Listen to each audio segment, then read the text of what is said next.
The sex scandal in the Columbus Division of Fire just keeps growing as a third firefighter at Station 17 is accused of improper conduct.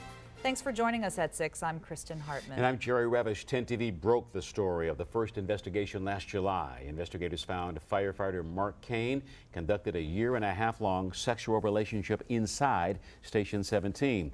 Well, last month we broke the story of a new investigation into whether a battalion chief had an inappropriate relationship with a female firefighter. That investigation continues. New at 6, though, 10 TV's Glenn McIntyre has learned of a new investigation involving a third firefighter at the very same station. Glenn. That's right, Jerry. It all started with the Mark Kane investigation. As fire division officials looked into his behavior and how it was allowed to continue for so long, their own personnel have levied these new allegations, first involving the battalion chief and now a new firefighter in the crosshairs for alleged sexual misconduct at Station 17. This is the formal directive initiating the investigation into a third firefighter who at this point 10 TV is not naming. The investigation's focus, an allegation of inappropriate interaction involving the firefighter and a civilian visitor at Station 17. The source of the allegation, an interview with a fellow firefighter as part of the investigation into a battalion chief who used to oversee Station 17. The firefighter told investigators he was sneaking girls into his bedroom. We would come back from runs and a vehicle would be parked and the cops would ask us who was the girl crawling through the windows.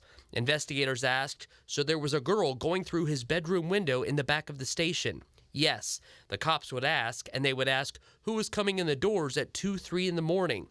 Asked whether anyone else witnessed women in his bedroom, the firefighter says, we would always see her car. We would come back from runs 2, 3 in the morning, and her car was parked, and we had a fire one night, and she was there at the station. People have computers, they have cash, so she could go through that whole station, and nobody knew really who she was.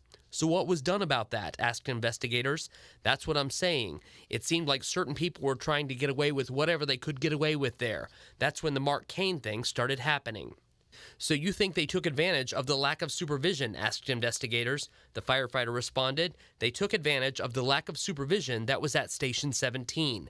Asked who was aware, the firefighter said a lieutenant was informed and confronted the firefighter. Said, are you bringing girls in after hours? And he said no. It kept happening and we told him again. Finally, we had a big powwow, ugly powwow at the kitchen table, and everybody told the firefighter to leave. He finally left. He says after being confronted, the firefighter was transferred to another station.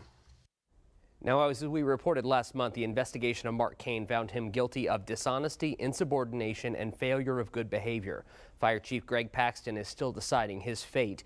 Paxton has declined comment on all investigations until the process is complete. Glenn McIntyre, 10 TV News.